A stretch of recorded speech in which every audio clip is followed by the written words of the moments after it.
Onguietorri denoi. Bueno, hoy estamos... En primer lugar, daros las gracias por venir aquí y por estar con nosotros para escuchar este tema tan interesante que nos va a contar Inmaculada Sánchez Martín. Inmaculada es patrono de Fundación Ovisha, es enfermera y licenciada en Antropología Social y Cultural, es diplomada en sector de salud y máster en salud pública. Además, es premio COEGI al desarrollo de profesión enfermera y académica de número de la Academia de Ciencias de Enfermería de Vizcaya. La verdad es que da gusto contar en Fundación Ovisha con patronos como ella, siempre dispuesta a aportar y sobre todo a tenernos al día de cosas de importancia que se han venido desarrollando en el ámbito sociosanitario en los últimos y complicados años y donde Inmaculada tiene una extensa experiencia. Y gracias al Colegio de Médicos por su apoyo en estos actos y en otros que, como los Elkarrizketak, organizamos juntos. Aprovecho para deciros que el 4 de diciembre vamos a tener también una charla, esta vez a la tarde, a las 6 de la tarde, como es habitual, y vamos a hablar de la enfermedad frontotemporal. Contaremos con la presencia de 2 neurólogos de prestigio y la visión también de un familiar sobre cómo se vive la enfermedad, la investigación y en qué consiste esta enfermedad que se hizo famosa últimamente por Bruce Willis, sinceramente. Y gracias a todos los que estáis hoy aquí, a las personas que nos habéis acompañado y al equipo que siempre contamos en Fundación Ovisha. La Ley 12/2008 de 5 de diciembre de Servicios Sociales define la atención sociosanitaria en Euskadi como el conjunto de cuidados destinados a las personas que por causa de graves problemas de salud o limitaciones funcionales y o de riesgo de exclusión social necesitan una atención sanitaria y social simultánea, coordinada y estable, ajustada al principio de continuidad de la atención. Desde esta perspectiva, la atención sociosanitaria tiene por objeto mejorar el estado de salud y la autonomía de las personas, es decir, su bienestar general, mediante la actuación coordinada de los sistemas de servicios sociales y de salud. La charla de hoy lleva por título Un recorrido por la atención sociosanitaria en Euskadi. Y con este recorrido pretendemos hablar de definición, desarrollo, hitos y contextos para la atención sociosanitaria antes y después del COVID. Es decir, dar a conocer cómo se ha desarrollado la atención sociosanitaria en Euskadi, sus líneas estratégicas y el modelo de coordinación, los factores clave y los colectivos a los que se dirige, de forma que todos y todas comprendáis cómo es la atención que se presta y su evolución de la mano de, como antes decía, una experta en la materia. El acto tiene una duración total de 1h30. Tras la exposición de los contenidos por parte de Inmaculada, aproximadamente unos 40 minutos, daremos paso a las preguntas y finalizaremos con un café en el que podamos saludarnos, seguir debatiendo e intercambiando experiencias. Para acabar, me gustaría decir en nombre de Fundación Ovisha que hoy nos gustaría recordar a quien fue nuestro impulsor y director ejecutivo, Máximo Goicoechea, en un día como hoy en el que se cumplen los 5 años de su fallecimiento. Mila esker. Ima, nahi duzunean. Bueno, no sé si esto está conectado, ¿sí? Sí. Vale, pues sin más, me voy a unir a ese sentimiento de recuerdo para Máximo, como dices bien, de hace 5 años que nos falta, y que, bueno, él fue el que me metió en este tinglao de Ovisha, así que también agradecimiento para él.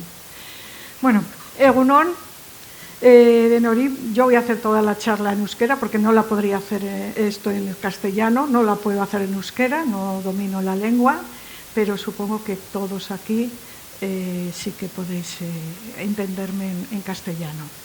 Decir que la atención sociosanitaria se ha convertido a lo largo de los años en un discernir de distintas encrucijadas, de manera que ha hecho que las personas que trabajan y hemos trabajado en este contexto, bueno, pues en muchos momentos hubiera que tomar decisiones a veces no bien entendidas, pero sí bien enfocadas en ese sentido, como la experiencia ha ido demostrando.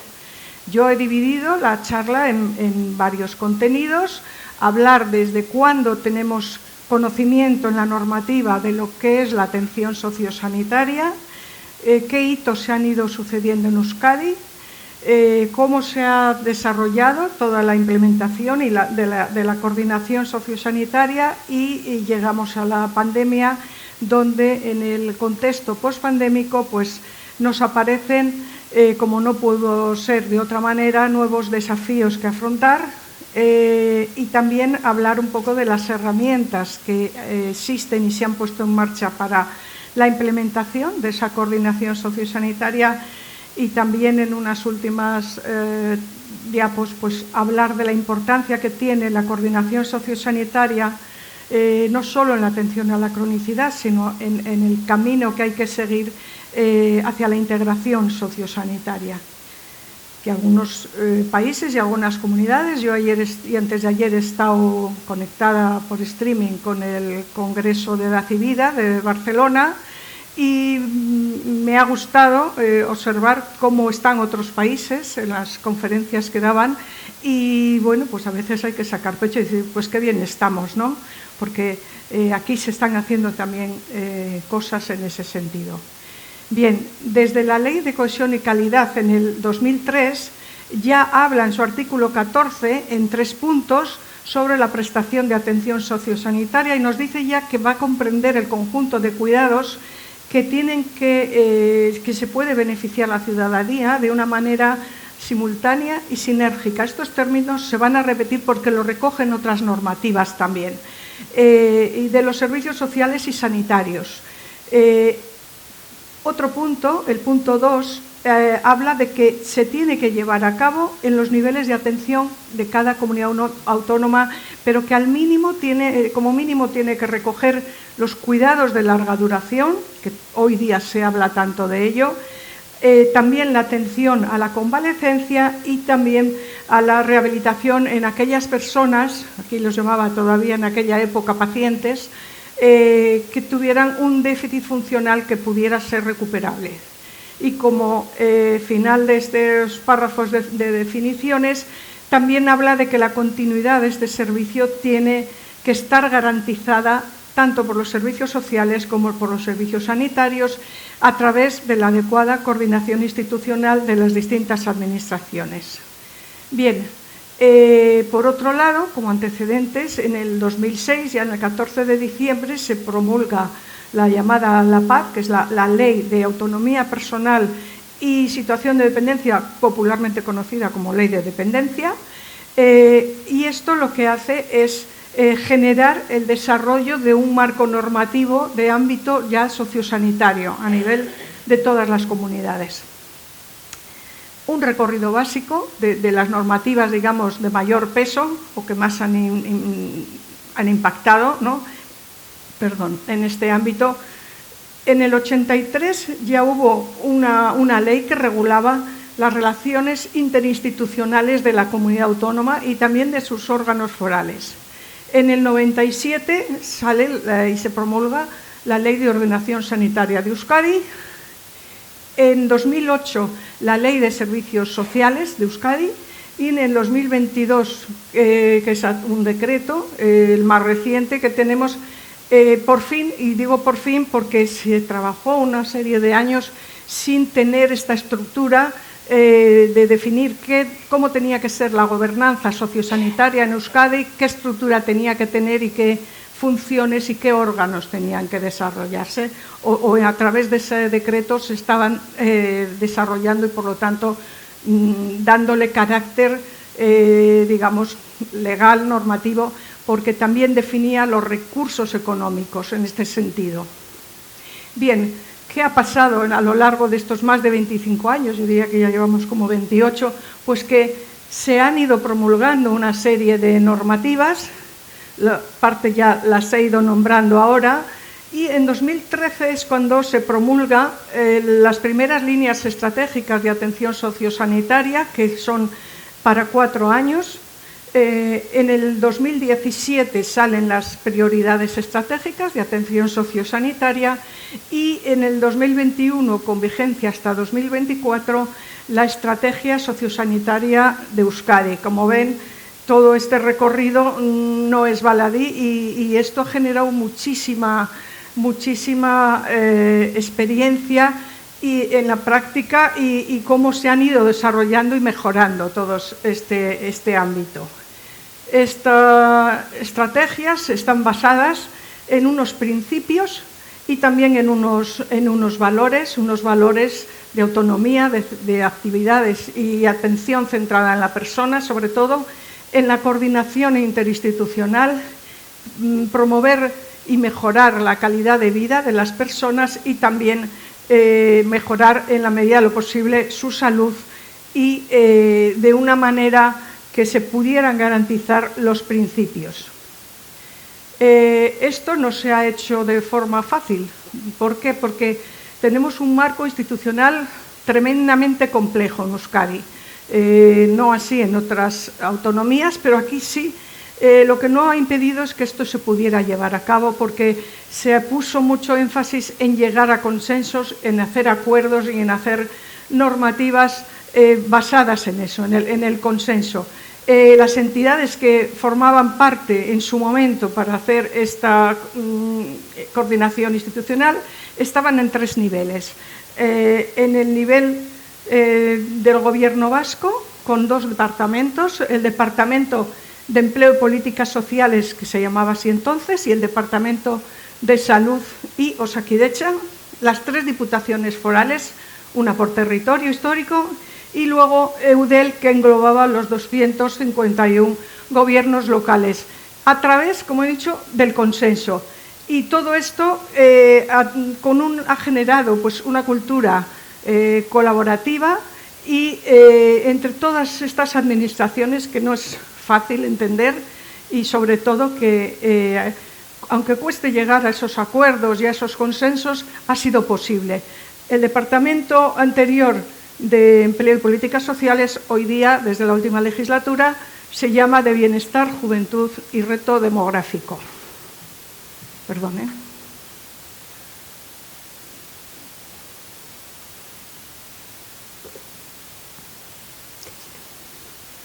Bien, podemos decir que la coordinación sociosanitaria es un espacio, no es ni una integración de sectores ni un tercer sector.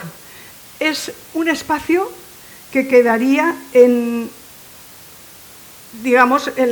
la superposición entre el sector sanitario y el sector de servicios sociales y también que va a dirigirse a personas que vayan a tener esas necesidades sociosanitarias. Son 2 espacios, pero un solo objetivo, que son las personas, y también se cuenta con el tercer sector, con Educación, Justicia y algún otro departamento también, que entra a formar parte de lo que se llama el espacio sociosanitario.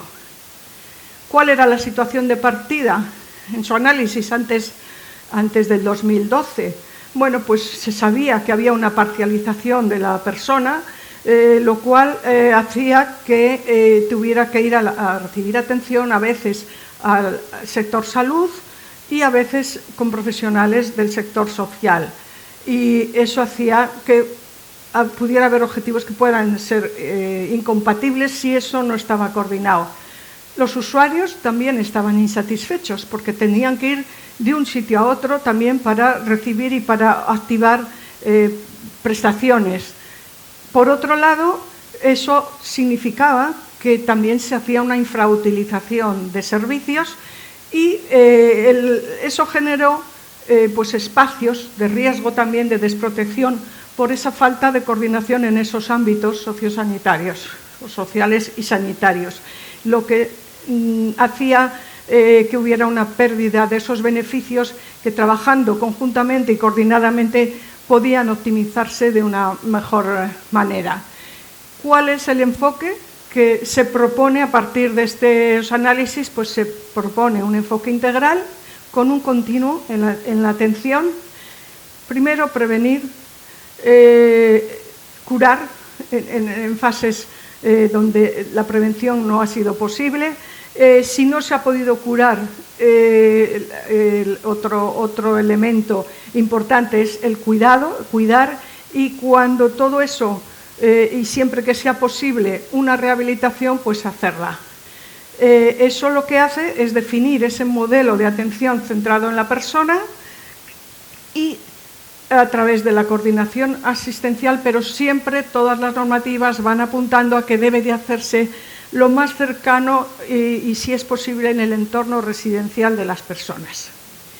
Bien, la ley de 5 de diciembre, ley 8 de 5 de diciembre del 2012, ley de servicios sociales del País Vasco, también remarca cómo es la atención sociosanitaria. Esta tiene que ser transversal, tiene que ser centrada, como hemos dicho, en la persona y también para toda la ciudadanía. Y por otro lado, define también quiénes van a ser los colectivos diana.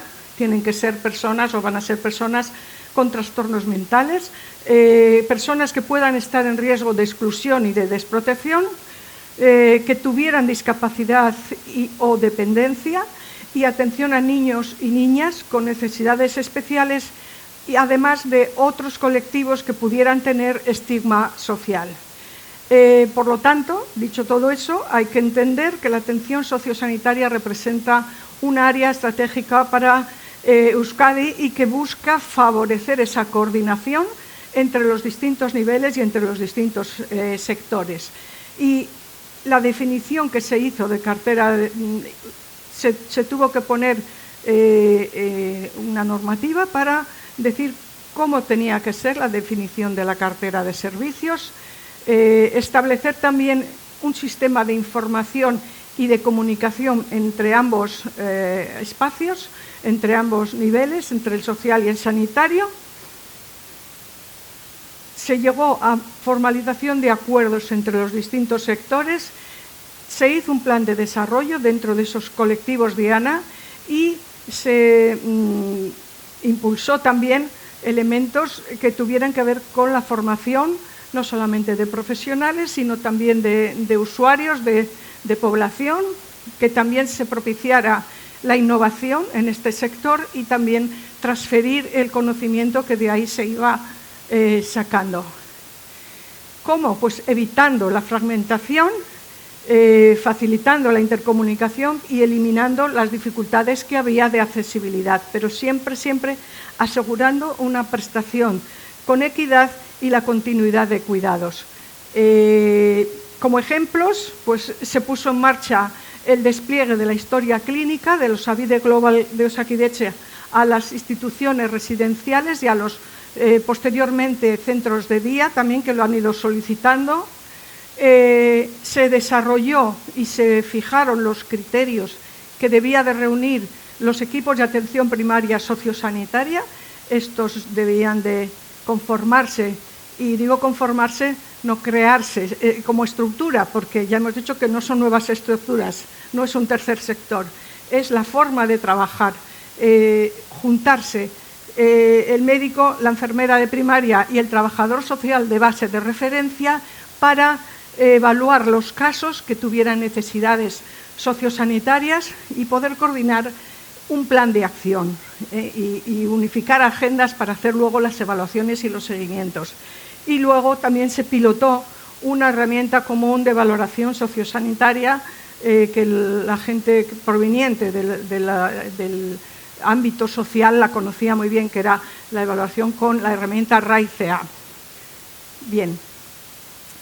La historia sociosanitaria se barajó en un momento, yo creo que en este momento, por lo que me han comentado, no está tan fácil de conseguir, sino que se está yendo a hacer interoperables los sistemas de la parte social y de la parte asistencial, de la parte sanitaria. Esto hace que se incorporen esos instrumentos de conexión y de coordinación con una información que sea transparente, que haya planificación tanto de los cuidados como de qué personas van a tener acceso cuando están tratando un caso.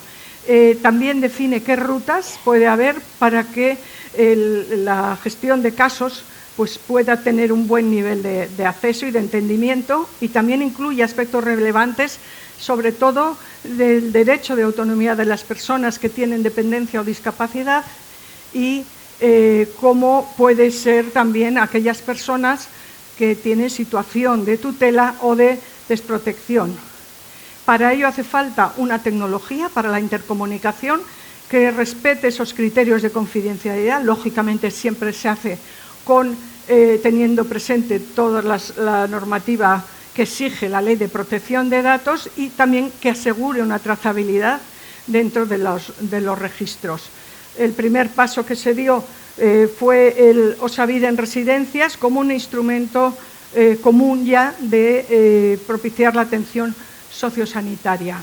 Esto tenía que aprovechar sinergias y oportunidades que se brindaban en ese momento, como eran el enfoque centrado en la persona, la mejora de la seguridad del paciente, permitía que se hiciera un plan de atención, como era tener acceso a Osanaya, que es un aplicativo dentro de la historia clínica de Osabide, y también garantizar la continuidad de cuidados al nivel donde estuviera residiendo la persona, con una unidad también de prescripción farmacoterapéutica, como ha sido el Presbide, que desde cualquier punto se puede hacer esa prescripción, y también que se pudiera hacer la gestión del material sanitario que requiere las personas que están institucionalizadas.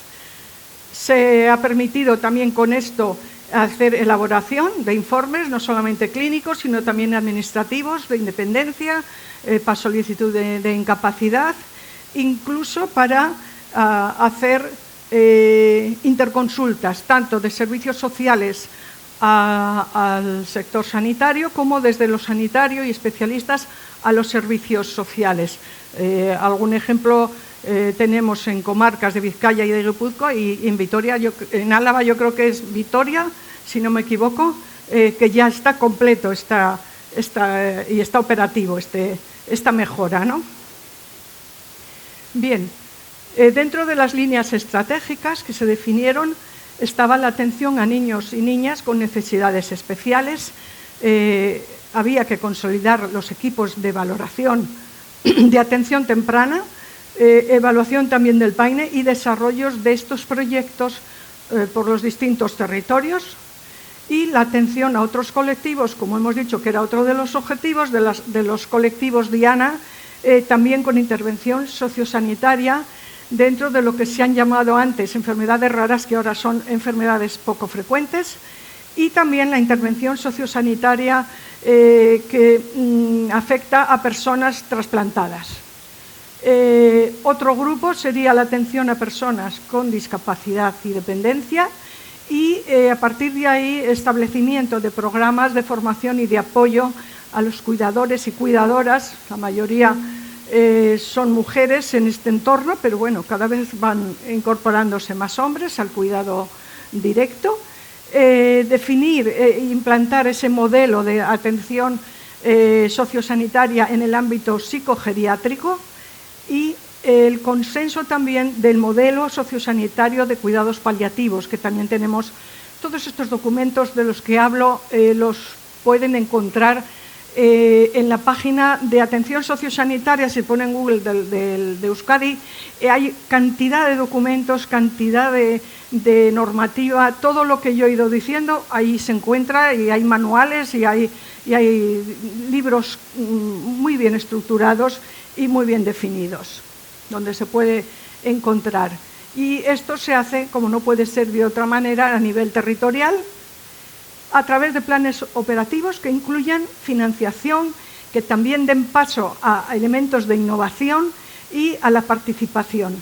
Y por otro lado, no perder nunca de vista que todo tiene que estar basado en consenso institucional, que también se sustenta en convenios y en acuerdos de las distintas instituciones, de las distintas organizaciones. Y llegó el COVID. Y el COVID, bueno, pues esta diapo que me la facilitó en su día José Antonio, pues de la Rica, al que agradezco muchísimo todo este recorrido que yo estoy explicando, pues porque muchas veces lo hemos explicado y divulgado, no solamente en Euskadi, sino en foros a nivel del resto del Estado, pues esto es un antes y un después. Entonces, a partir del COVID o de la COVID, ¿qué pasa? Pues que se detectan cosas como que se ha podido pulsar que existe una crisis del modelo de cuidados. No en vano de aquí luego se deriva un nuevo decreto de residencias, de cómo tiene que ser, cómo tienen que estar montadas, no solamente la estructura física y arquitectónica, sino otros aspectos que tienen que ver más con la calidad también.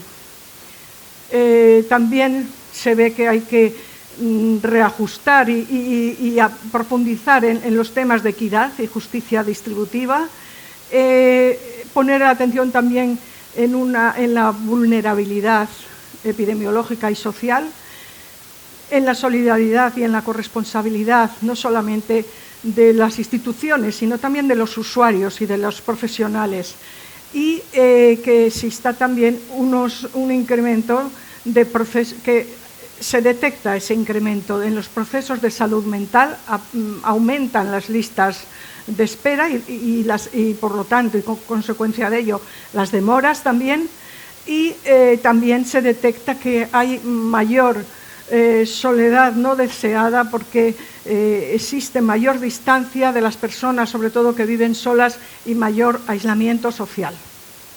Bueno, dicho esto, decir que ya en el 2018 se aprueba el modelo de gobernanza y es en el 22, en diciembre, cuando se crea y se promulga el decreto de gobernanza sociosanitaria, que lo que hace es articular de forma jurídica cómo tiene que ser este modelo y cómo se tiene que hacer el despliegue de esa gobernanza sociosanitaria, y se crea por primera vez, y no digo que no estuviera, pero estaba sin nombramiento. Esa dirección de atención sociosanitaria se llamaba Coordinación Sociosanitaria o Coordinadores Sociosanitarios de Euskadi, del Gobierno vasco, pero no estaba como estructura creada. Y a su vez en este decreto también lo que hace es dotarle de una financiación para establecer ese marco que tenga que ser compartido con otras instituciones y con corresponsabilidad dentro de esa atención sociosanitaria. Este sería un poco el esquema, el modelo de gobernanza a nivel macro, a nivel meso y a nivel micro, y cómo tienen que darse las interacciones y las comunicaciones entre los distintos ámbitos y entre los distintos niveles, ¿no?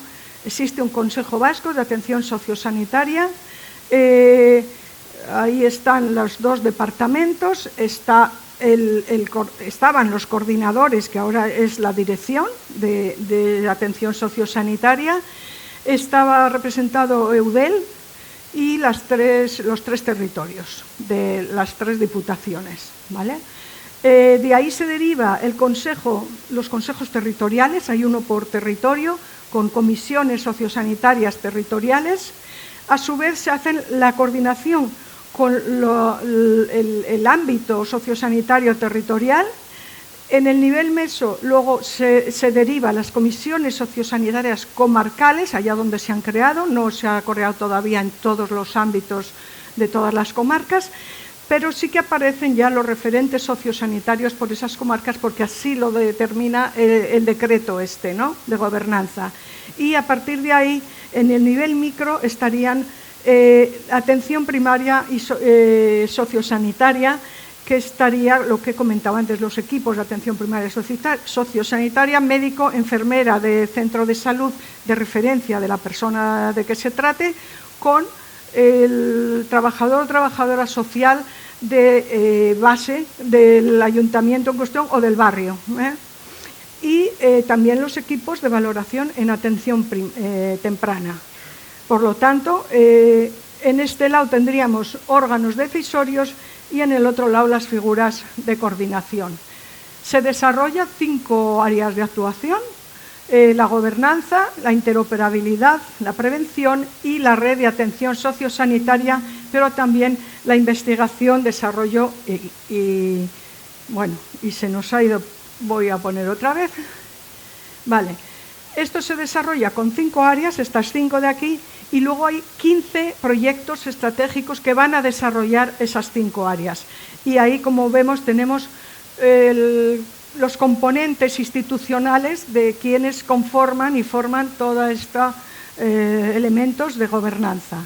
Las 3 diputaciones, Eudel, Osakidetza, los 2 departamentos del Gobierno vasco. ¿De acuerdo? Vale. Pues no sé, si me puedes pasar la... Eso es. Bien. El modelo de gobernanza pues está definiendo la relación que tiene que haber, la relación funcional entre esos sistemas de salud y servicios sociales. ¿Algo se ha bloqueado? No me... Eso es.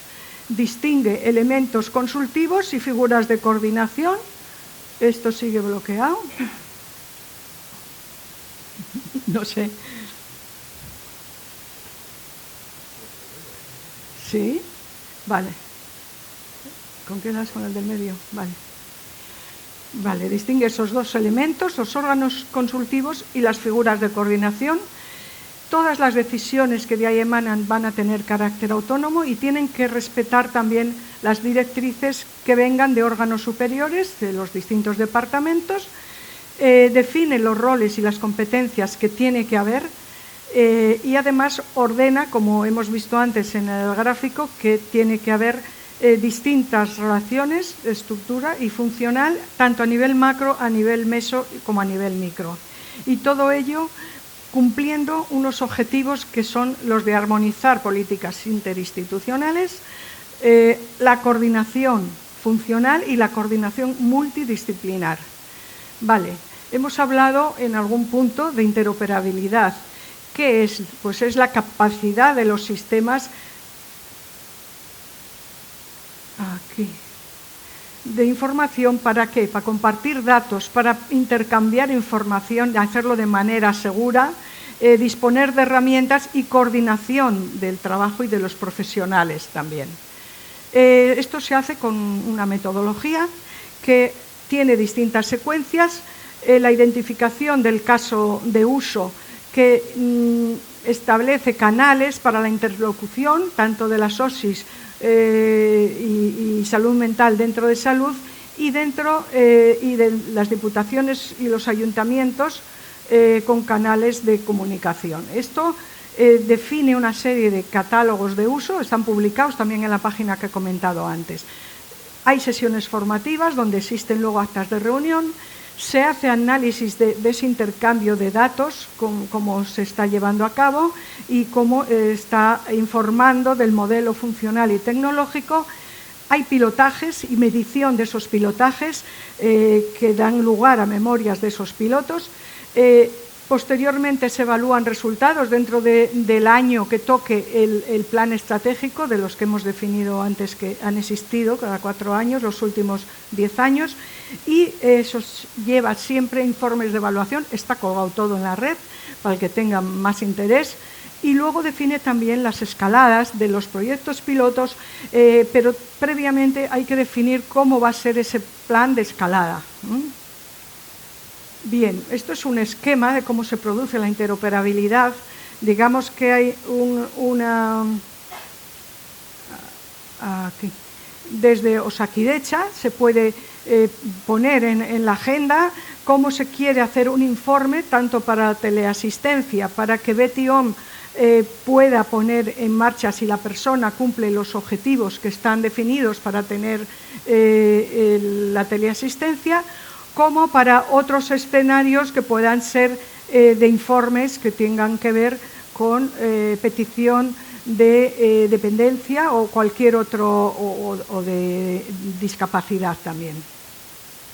Bien, este sería un ejemplo, este es del 2017, de la OSI Barrual de Galdakao, en la zona de la Unidad de Gestión Integrada de Guernica, cómo se lleva a cabo y cómo se pueden ir, qué esquemas hay. Este sería el sistema de mezcla de datos, que venga de un lado la ficha de derivación porque se ha detectado esa necesidad sanitaria, o venga de la parte sanitaria que se quiere una interconsulta con la parte social, como puede aparecer en un plan compartido con agendas compartidas de los distintos agentes. Pero hay una garantía, después de hacer el diagnóstico de la persona y unas escalas de valoración, se tiene que firmar bien por el ciudadano o ciudadana o por sus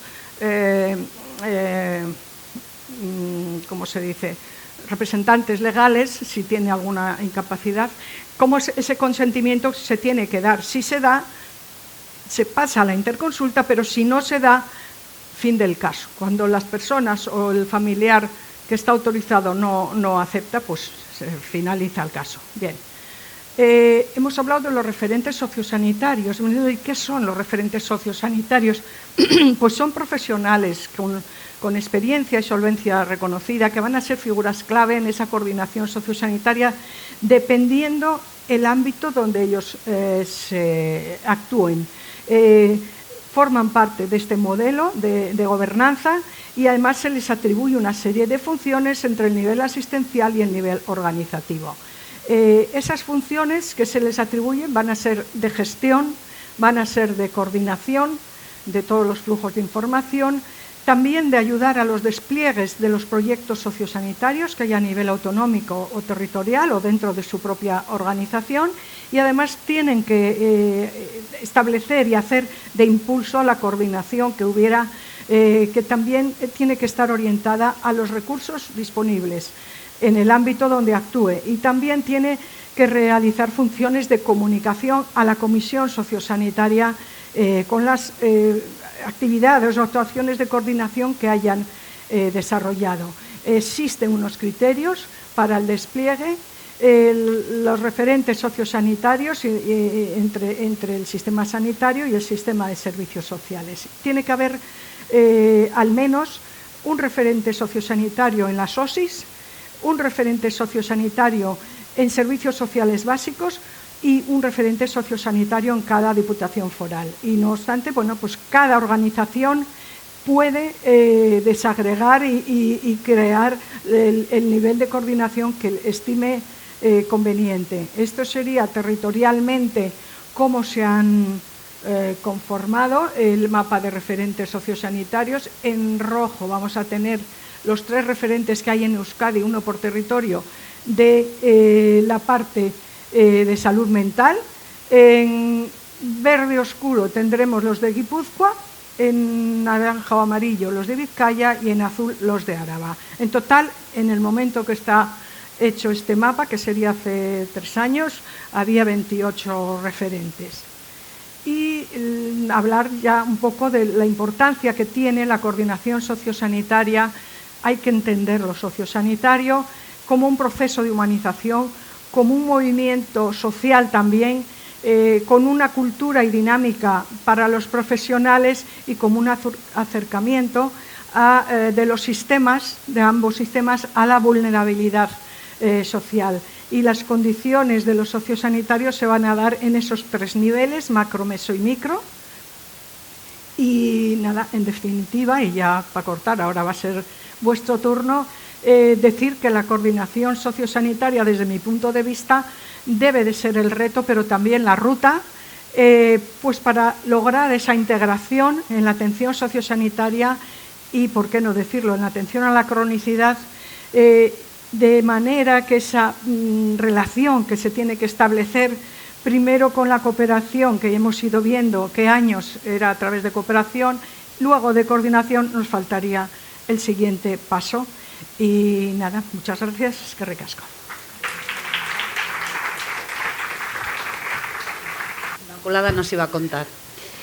Bueno, ahora es el turno de preguntas. Si cualquiera de los que quiera hacer alguna pregunta me hace una señal y ya indico. Voy a cortar yo un poquito el tema y voy a empezar, ¿no?, a hacer una pregunta. Antes has hablado un poco de que estuviste escuchando en streaming la conferencia de Barcelona de hace 2 días. Supongo que en ellas hablaría también de cómo estamos o cómo es nuestra situación, porque siempre tenemos que tener un poco de referencia.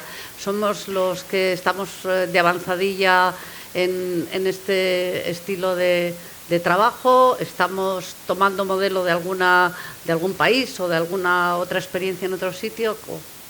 Bueno, hubo una mesa de diferencias y de distintos modelos. Se hablaba siempre de integración en distintos países y se hablaba del Reino Unido, se hablaba de Irlanda, se hablaba de Suecia y se hablaba de algún otro país oriental. Pero yo no he visto que existan diferencias en los caminos y en las rutas que llevan. Puede ser que tengan distintos estructuras para llevarlo a cabo, pero en definitiva los principios y el esquema que plantean viene a ser lo mismo: la atención centrada en la persona, participación a todos los niveles. Lo que pasa es que no todos los niveles tienen la estructura departamental que tenemos nosotros en Euskadi. O sea, ya he dicho que tenemos una estructura un poco compleja. No es una única o dos entidades que valen para toda autonomía, sino que ahí está Eudel, están los 3 territorios y están los 2 departamentos. Entonces, a mí no me ha parecido, yo creo que podemos sacar pecho en esto, sin dormirnos, porque yo ahora a veces lo veo con esa perspectiva de haber trabajado mis últimos 6-7 años en el departamento para poner en marcha las líneas estratégicas del ámbito sociosanitario y haberlas definido las primeras, y sin embargo otras veces ya me estoy situando en la posición de ciudadano o ciudadana mayor que va haciendo años y que, bueno, hay que estar atento a la jugada para ver qué nos va a llegar de esto que se está haciendo, ¿no? Y yo creo que además siento que es una obligación, no solamente porque he trabajado y lo tengo como con mucho cariño, sino decir, oye, ¿qué está pasando? A mí hace poco soy fundadora de una asociación de directivos de enfermería a nivel nacional, y el otro día me invitaron a ese congreso de Edad y Vida en Barcelona, y dije, pues yo no puedo ir porque hoy tengo esto. Y vi que se podía en streaming, dije, sí, ahí he estado 2 días, antes de ayer y ayer, pegada al ordenador, porque han sido densos y han sido con a veces mesas paralelas que no me permitía ir a una y a otra. Y bueno, pues me quedo en el auditorio y vamos viendo lo que ahí se está haciendo, pero yo creo que no nos tenemos que amilanar, ni mucho menos. Yo sí que he conocido estos ámbitos a nivel del resto del Estado y muchos se han mirado a nosotros para ver qué hacíamos aquí durante bastantes años, y hemos ido a explicar cómo estábamos desarrollando las estrategias y en qué consistía y demás, ¿no? O sea que yo creo que ahí, no sé, me gustaría, aquí hay gente no solo muy experta, sino que está muy activa en estos temas y que podría, si no, pues confrontarme, decir, Iman, ahí no tienes razón, estamos tal o cual, pero bueno, abierto queda. Abierto queda, y además les voy a dar paso a que tengan que contestar también. Para ti, ¿cuál de las cosas que se han ido haciendo ha costado más hacer? Ha costado más hacer. Más por distintos motivos, por el tema, por un lado sanidad, por el otro lado sociosanidad, mira, el ha habido bienestar. distintos momentos. Yo tengo el honor, iba a decir, y el gusto de haber puesto en marcha todo el despliegue de los AVID en residencias. Bueno, pues el primer escollo lo encontramos en la propia casa. En la propia casa, porque un día me dice el viceconsejero de Salud, Ima, ¿qué está pasando aquí? Que esto no tira. Y al final le dije, mira, Guillermo, creo que tenemos el enemigo en casa. Así le dije. Y claro, luego descubrí que sí, pues porque había alguien que llevaba estos temas de los servicios jurídicos de centrales, que era el que estaba poniendo pegas a que se pusiera en marcha el OSAVID en las residencias. Y no solamente eso desde el punto de vista formal, pero desde el punto de vista más informal y colateral, yo cuando iba a algún sitio y contaba lo que estábamos haciendo, me decían, estáis locos, darle acceso al personal de las residencias. Digo, vamos a ver, que la historia no es de nadie, que es del propio paciente, de la propia persona, y tú dime si no hay agujeros negros que hacen que no se conozca si una persona llega de una residencia o de su domicilio, sobre todo de las residencias, a la urgencia, y nadie sabe qué ha pasado los 5 años anteriores. Y digo, bueno, esto no puede ser. Y bueno, y luego también hubo algún pequeño, no voy a decir tropezón, no, pero escollito, que acabamos convenciendo a la familia, porque se negaban a que en alguna residencia tuvieran acceso los profesionales a la historia. Y muy bien, me decían, ¿y qué hacemos? No pasa nada. Decirle que cada semana, cuando toque cambio de medicación, tienen que ir ellos al centro de salud, recoger las recetas, ir a la farmacia y que os lleven religiosamente todos los fármacos. Duró 2 semanas eso, porque claro, lo tenían todo hecho y preparado para que no fuera así, porque habíamos puesto también Presvide en el sistema de prescripción farmacoterapéutica en las residencias, y claro, no, si eso se van a caer solos, no pasa nada. Y bueno, pues esos son un poco los mayores escollos que yo he visto en ese proyecto, y ese proyecto porque lo conozco bien, porque lo estuve liderando yo. Ahí hay un par de... Tori. Bueno, ya sé, pero tienes buena voz, pero... Sí, a ver, desde la experiencia que has tenido, Ima, en el desarrollo de la estrategia sociosanitaria, dificultades, el hecho de que, en este caso desde el punto de vista político, el hecho de que en el gobierno los 2 ámbitos dependan de 2 departamentos, salud por una parte y lo social, diríamos bienestar social, servicios sociales, aunque la ejecución corresponde a las diputaciones forales y ayuntamientos. ¿No facilitaría las cosas el hecho de que en el mismo departamento estuvieran integrados salud y la otra pata? Pues mira, es muy bonito eso. Nos hemos jubilado. Volvemos a la estructura territorial que tenemos.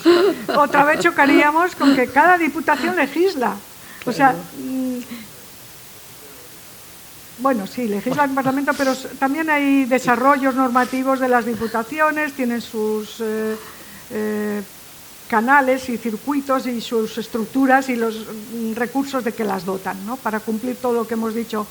Ayer decían en una mesa de ese congreso que no es imprescindible, que podía ser deseable, pero que no es imprescindible porque si se da esta bicefalia, digamos, lo que hay que tener es buenos elementos para la coordinación y el entendimiento y la interoperabilidad. Lo daban como clave. Es decir, lo primero no tiene que ser un impedimento de la finalidad, aunque si se diera de una sola cabeza, bueno, tenemos que dentro de salud, que es el órgano, digamos, financiador, pero el prestador de servicios es Osakidetza, ¿no? Y, bueno, o si hay otras entidades que también aportan servicios. Pero, ¿qué pasa? Que servicios sociales es más plano, en estructura, no es tan vertical.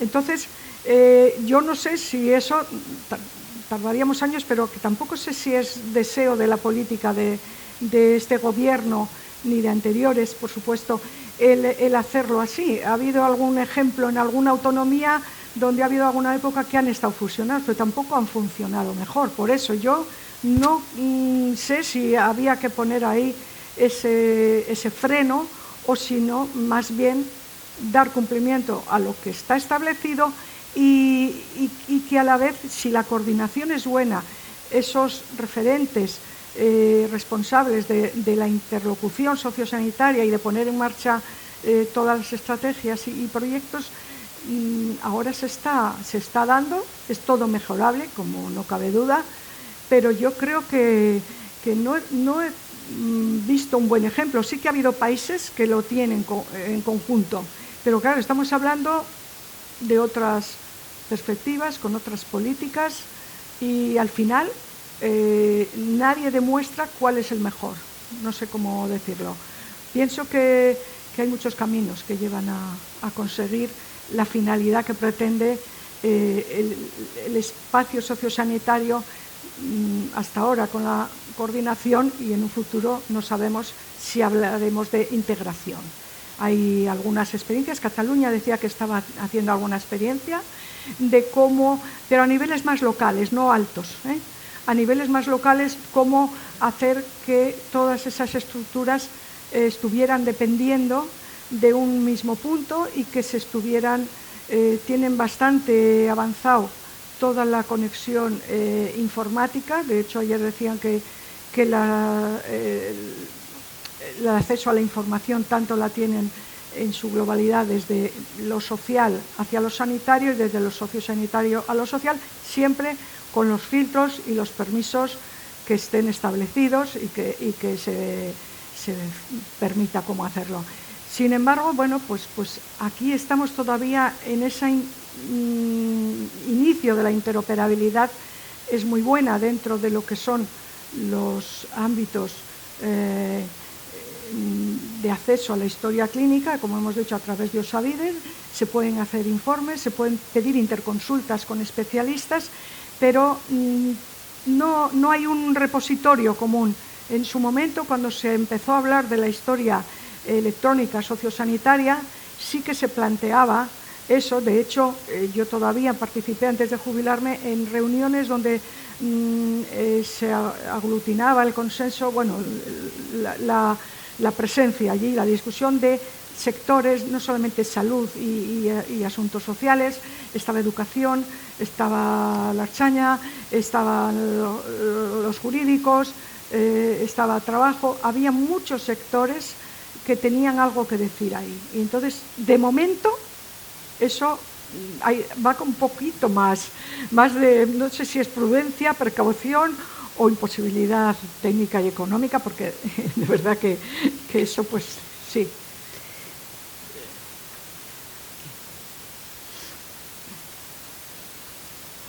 Egunon, ¿se me oye bien? Sí. Bueno, lo primero, felicitarte, ¿no?, por la exposición. No es fácil hacer la síntesis que has hecho, no es nada sencillo y lo has hecho muy bien. Y también felicitarte por tu trayectoria en lo sociosanitario, ¿no? Y de paso sumarme al homenaje que habéis hecho a Máximo, por supuestísimo, y homenajear a 3 personas que empezaron allá por los 80, y fijaros dónde me estoy yendo, con el tema de lo sociosanitario. José Antonio Aguirre Lustondo, que en paz descanse, José Antonio de la Rica, y Joseba Chávez, que está aquí con nosotros, presente, sorprendido, que también fue, bueno, pues en aquella época una de las personas que insistían con la necesidad de esta coordinación sociosanitaria, ¿no? Yo estoy en la última, no se ha aprobado todavía, está pendiente de aprobación la última estrategia sociosanitaria, y lo cito al hilo de dos cuestiones que has planteado y muy bien. El tema de la historia sociosanitaria, la evaluación de la estrategia anterior, que abarcó hasta 2024, se descartó como tal, sustituyéndolo, y lo has dicho genial, por la interoperabilidad. Y luego está el tema de la integración, que ha supuesto un debate muy intenso. Y al final se ha optado por hablar de una integración funcional y no estructural, ¿no? Porque hay esa especie de miedo a esa integración estructural en Euskadi. Y entonces, bueno, pues queda la cosa en una integración funcional al uso, ¿no?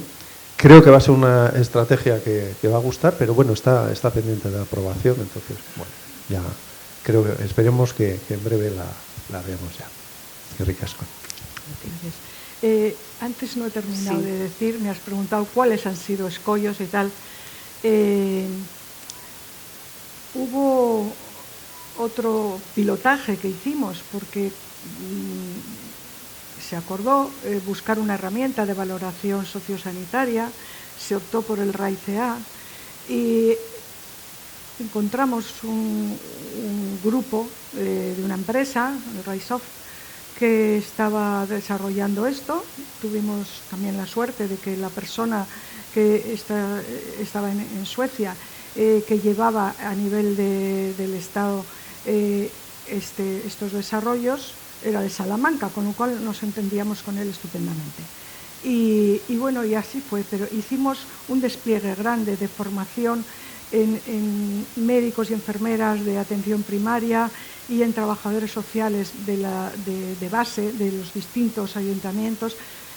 Yo a veces me desesperaba pues porque tenía unas respuestas que eran como de plantón, es decir, no vamos a hacer nada más, porque ya tenemos bastantes cosas donde clicar y donde poner y claro, nosotros hablábamos de generar un repositorio común de esa valoración sociosanitaria. Se puso en marcha, hubo algún pilotaje y esto funcionó en aquellos sitios donde había ya otros desarrollos más avanzados, donde la gente estaba ya como más coordinada, más posicionada, y en otros fue un fracaso total, con lo cual se dejó, pues porque exigía mucho esfuerzo para conseguir tener lo que ahora, si se quiere hacer esa valoración, bueno, pues se manda en un repositorio a través de los sistemas interoperables que se han puesto en marcha y mira, igual en otro tiempo es posible, cuando exista sistemas más integrados, iba a decir, no más interoperables porque ya existe la interoperabilidad, pero sí más integrados donde pudieran. Galicia, por ejemplo, tiene ese acceso pues, desde cualquier ámbito del trabajo social y lo tiene así decretado, no así nosotros, y pueden acceder, pero bueno. Fíjate, y son los de Depende, y lo han hecho. Así es. Así de claro. ¿Y qué sería lo que nos haría falta ahora para llegar a esa cosa maravillosa que decimos de que todo está bien, que nos hemos quitado los miedos entre los de salud y bienestar, los celos, pseudocelos que ha habido siempre a la hora de saber casi es quién manda sobre quién, pero ya no sé ni lo que es? A ver, yo creo que lo que tiene que prevalecer es primero el convencimiento de a dónde vamos y qué es lo que queremos. Y segundo, tener ilusión, no solamente por mantener lo bueno de lo que ya hemos hecho y hemos comprobado que sirve, sino atrevernos también a ir dando pasos sin ser ni excesivamente ambiciosos ni temerarios, porque también hay veces que hay cosas que rayan. Pero yo creo que ese posicionamiento de decir vamos bien, es bueno compararse, qué están haciendo otros, qué resultados se está viendo y bueno, y por qué no. Yo creo que cuando se ponen en marcha, sobre todo temas normativos que afectan, o de decretos de desarrollo, ¿no?, que afectan más directamente al impacto que eso va a tener en la ciudadanía, yo sí pediría, y como aquí hay representantes legales y departamentales, pues que también se tengan en cuenta a la ciudadanía y a las asociaciones, que podamos opinar en decir, oye, mira, a mí eso me puede chirriar o nos va a repercutir negativamente, pero mantener esto que es muy positivo. Yo qué sé, siempre con esa mirada, no solamente de ser autocríticos, sino también de dar esa participación ciudadana que siempre se habla, pero luego cuesta tanto, ¿no? ¿Alguien quiere hacer alguna pregunta más? ¿O queréis ir directamente a ese café que tenemos por ahí con unas pastitas ricas y podemos seguir hablando si queréis todos? Y bueno, mila esker denoi, hemen egotegatik. Vale. Bueno, gracias a todos vosotros.